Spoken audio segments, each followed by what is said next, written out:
The test is in 4 parts: Part 1, Part 2, Part 3, and Part 4. Now look at Part 1. Part 1. You are going to hear a conversation. First, you have some time to look at questions 1 to 7.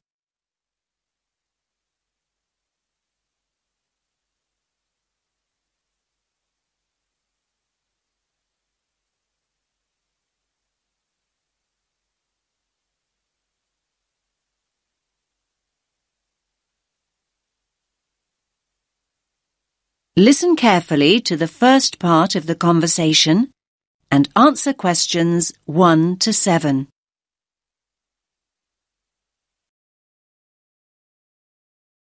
Rita speaking. What should I do for you? Oh, hi. I'd like to order some stationery. Could I know your name? Jackson Paris.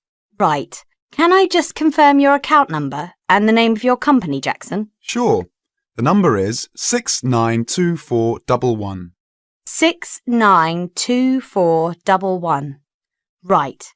And you're from Rainbow Computer? No, the company is Rainbow Communications. Oh, OK. I'll just fix that on the system. Communications. And what would you like to order, Jackson? Envelopes. We need a box of A4, that is, normal size envelopes. White, yellow or manila? We'll have the plain white, please, but the ones with the little windows. OK, 1 box. A4, white. Just 1 box, was it? On second thoughts, make those 2 boxes.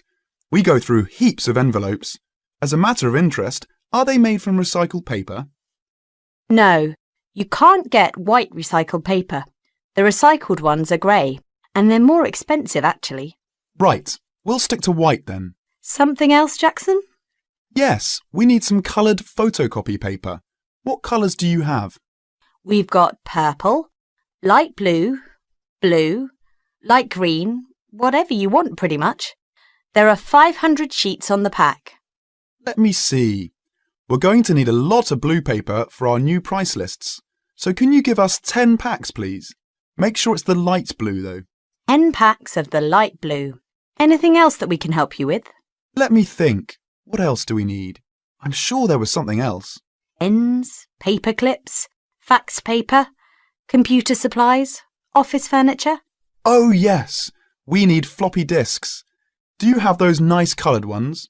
Yes, but they're a bit more expensive than the black ones. That's all right. I'm not paying anyway. Right, floppy disks. What about diaries next year? We've got them in stock already, and it's a good idea to order early. No, I think we're all right for diaries, but something we do need is one of those big wall calendars. You know, one that shows the whole year at a glance. Do you stock those? We certainly do. OK, can you include a wall calendar then, with the other stuff? Just make sure it's got the whole year on the one side. Sure. Now you have some time to look at questions 8 to 10.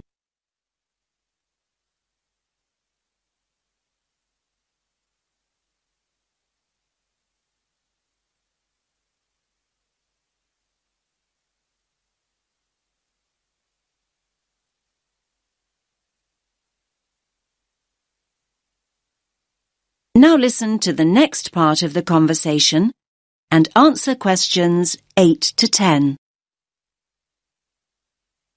And do you have a copy of our new catalogue? No, I don't. But would you send one? Yes, I'll pop one in with the order. You'll find it a lot easier to remember what you need if you have our catalogue in front of you next time. Yes, good idea. And when can you deliver this? Should be with you tomorrow morning. Can you make sure that it's not after 11:30 a.m? Because we have to go out at 12. There's only myself here on Fridays. Fine. I'll make a note in the delivery docket that they should deliver before 11:30. Thanks very much. Thanks.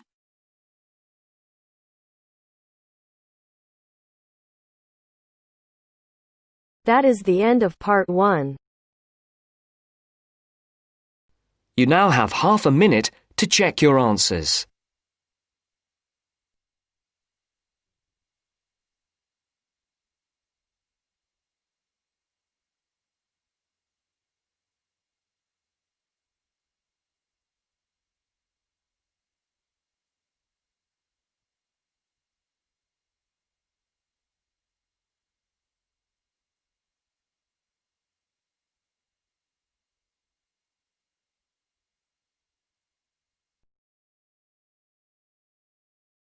Now turns to Part 2.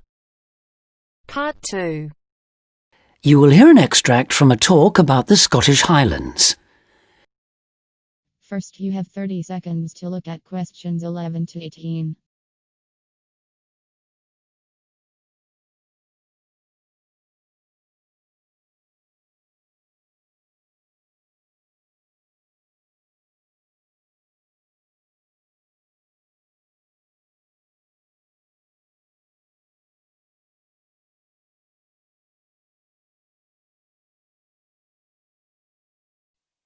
Today I have with me Moira Mackenzie, the author of several books in a well-known series of travel guides, and she'll be talking about what is probably the most fascinating wildlife area in Europe, the Scottish Highlands.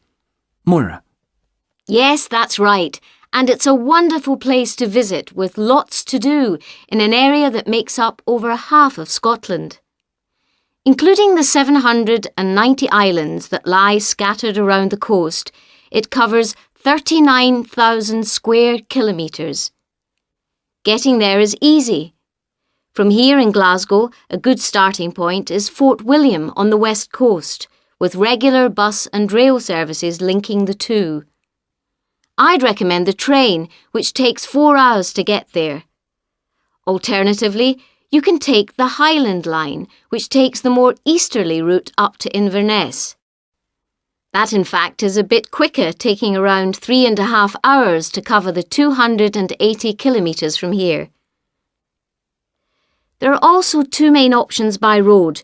You can take either the A9 up through Stirling and Perth and then on to Inverness, or else on the west there's the A82 which runs up to Fort William and then, if you want, on to Inverness. Now, a lot of people associate the Highlands with bitterly cold weather, but in fact the region has a generally mild climate as a result of being surrounded on 3 sides by sea, particularly the warm waters of the Atlantic. At sea level in the west, for instance, the temperature ranges on average from a minimum of 1 degree centigrade in January up to 18 in July, and you can actually see palm trees growing there. Obviously, though, the temperatures will be lower inland and on higher ground. You can expect it to rain a lot too, particularly in the west, where annually as much as 2,000 millimetres regularly falls, though this helps account for the rich variety of vegetation and wildlife. When you get there, you'll find there are plenty of reasonably priced places to stay. In Fort William, for instance, you can find a room for the night in a small hotel or a bed and breakfast for just £25, or for £28 to £30 in Inverness.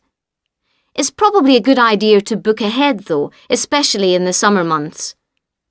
With all the leisure, sports and cultural activities on offer, the towns are becoming increasingly popular with visitors.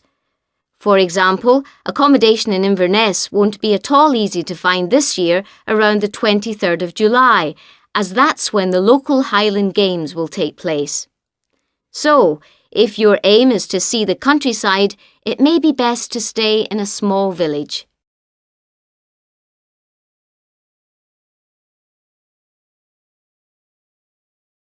Now you have some time to look at questions 19 and 20.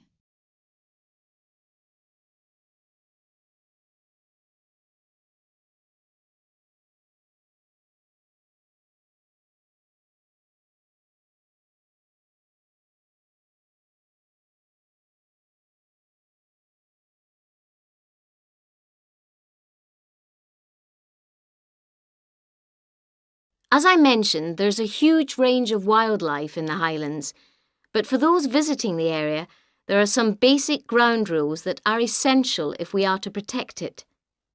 Firstly, you should make every effort not to disturb birds and animals, and one way of doing this is to blend in with your surroundings, for instance by avoiding brightly coloured garments, such as orange anoraks. To see wildlife clearly, it's best to use binoculars, keeping your distance. This is particularly important during the breeding season. Wherever possible, use a hide so that they are less likely to detect your presence. Surprising though it may seem, visitors are advised to use their cars where no purpose-built hides are available, as people are apparently less likely to startle animals if they stay inside their vehicles. You may even find that creatures come up close to where you're parked, in which case, wait until they've gone before you move off. It should really go without saying that it's essential to be as quiet as possible, though sadly some people need reminding of this. Oh, and one other thing. Wild animals and pets don't mix, so please leave your dog at home or at least somewhere he or she can't chase the wildlife or damage their habitat.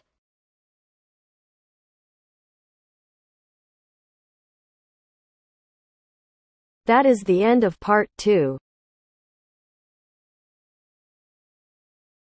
You now have half a minute to check your answers.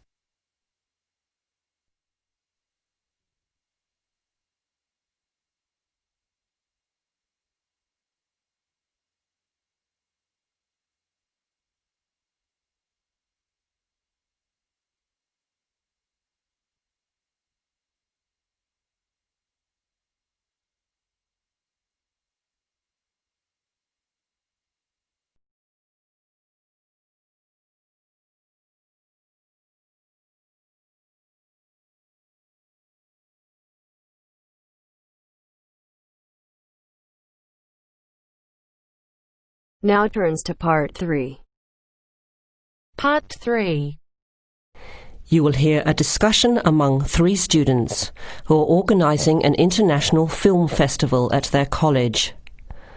First, you have some time to look at questions 21 to 24.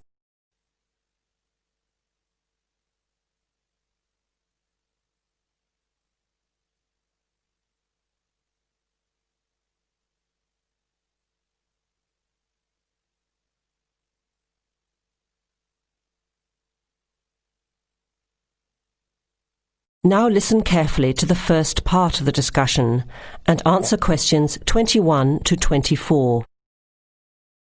Thanks for coming to this meeting on such short notice, Anna and Veronica. It looks like we have just become the organising committee for this year's International Film Festival.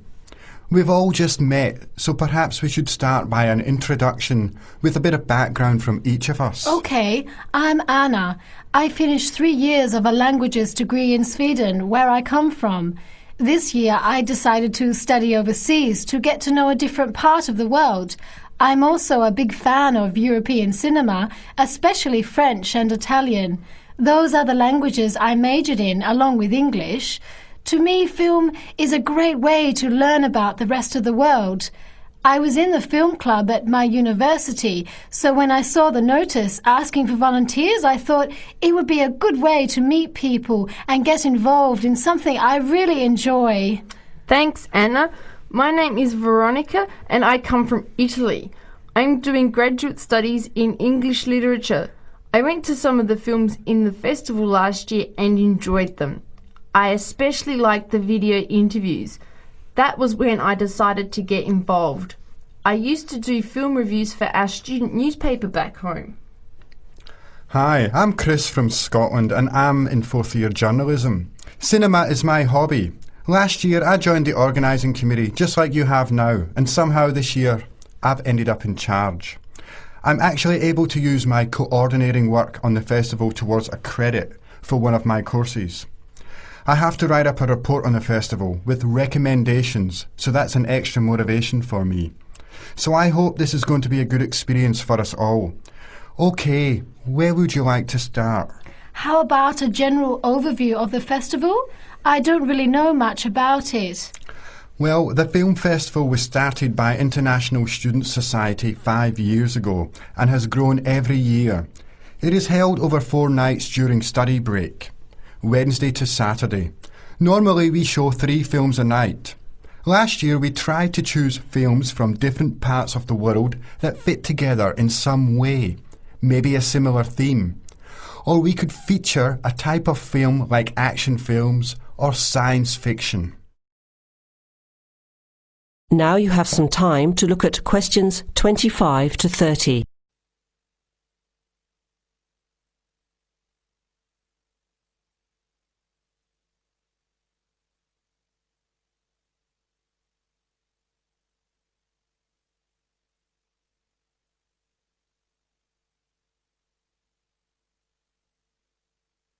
Now listen to the rest of the discussion and answer questions 25 to 30. Who picks the films? It's up to us on the committee to decide. You mean we get to pick all the films ourselves? What a hard decision. There are so many to choose from. Well, that's the fun part.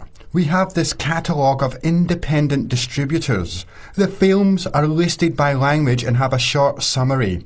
We just have to go through it to find a good combination of films that will attract an audience. Veronica mentioned something about interviews. How does that fit in?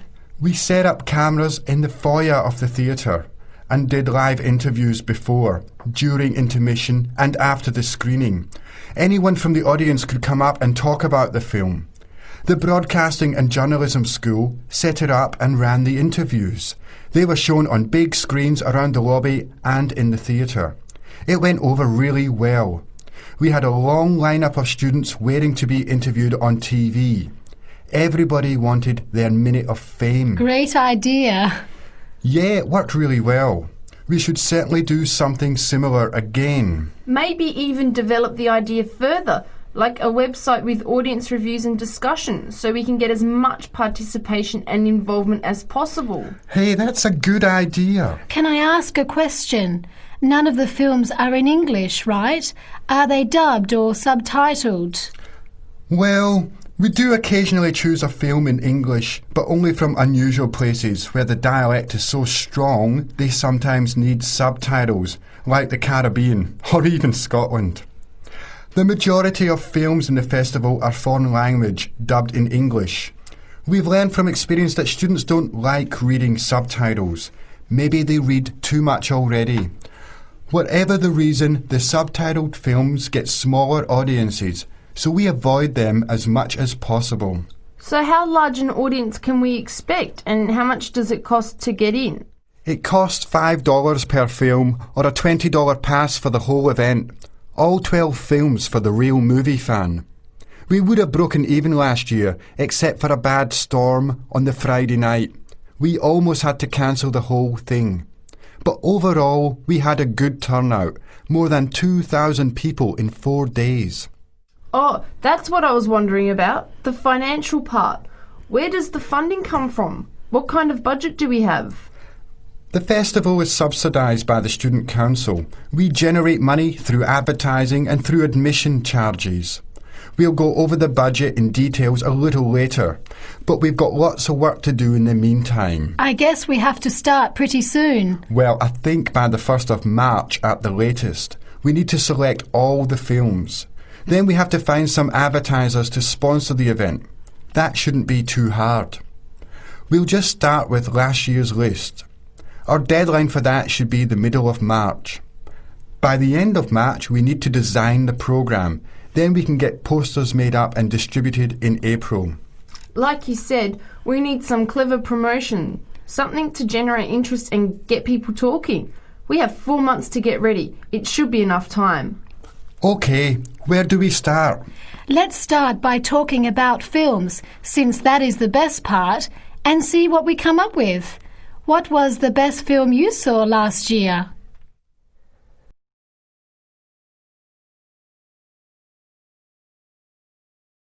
That is the end of part 3. You now have half a minute to check your answers.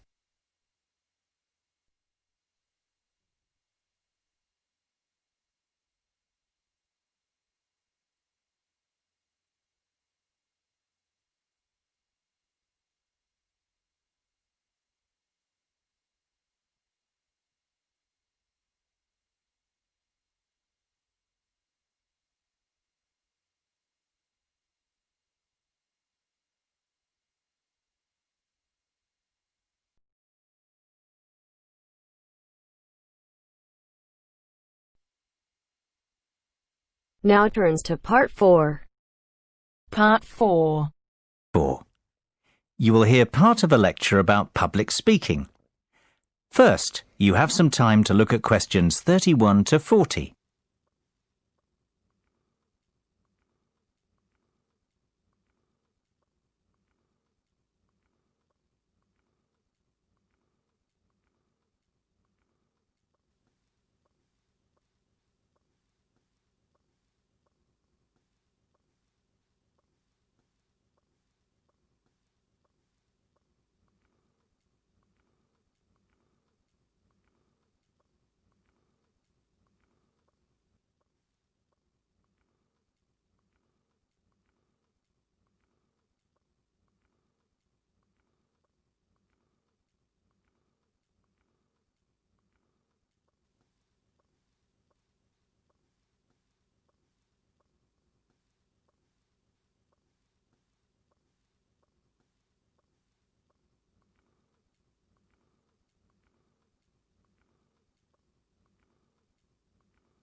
Now listen carefully and answer questions 31 to 40. It is only natural to feel somewhat nervous before giving a speech, and while a few nerves never did any harm, and can in fact prove beneficial, letting your nerves overcome you can be detrimental. Today's presentation will focus on ways to control those butterflies and help you to give better presentations in future. First and foremost, you've got to know your material. I can't stress that enough. If you fail to prepare, you might as well prepare to fail. Even the most experienced speakers never turn up unprepared and never try to wing it. Personalize your subject and use humour, anecdotes, and conversational language. This will make it easier for you to remember what you want to say. Secondly, practice, practice, practice. Rehearse well in advance, and preferably out loud, and with all the equipment you plan on using. Practice your timing, when to pause and when to breathe, and prepare for the unexpected. Something always goes wrong, especially when you're relying on technology, so always have a backup plan. Get to know your audience before you have to stand up in front of them. Meet and greet them on the way in, perhaps. It is much easier to talk to a group of friends than a group of strangers. And, just as importantly, know your room as well. Arrive early, pace the speaking area, and practice using the microphone and visual aids. The hardest part is trying to relax. Never rush straight into your speech. Begin slowly and address the audience first. In fact, even before you start, take a few deep breaths. You know, 1 1,000, 2 1,000, 3 1,000. This will turn your nervous energy into enthusiasm. Visualization can be a great confidence booster. Visualize yourself making the speech in the way that you intend. Imagine your voice loud and confident, and picture the audience clapping and rooting for you. Remember, people want you to succeed. The audience wants to hear an interesting and insightful speech. They aren't hoping you make a fool of yourself. Whatever you do, avoid making unnecessary apologies. If you make a mistake or two, forget about it. Few will notice, and it will all be forgotten before too long.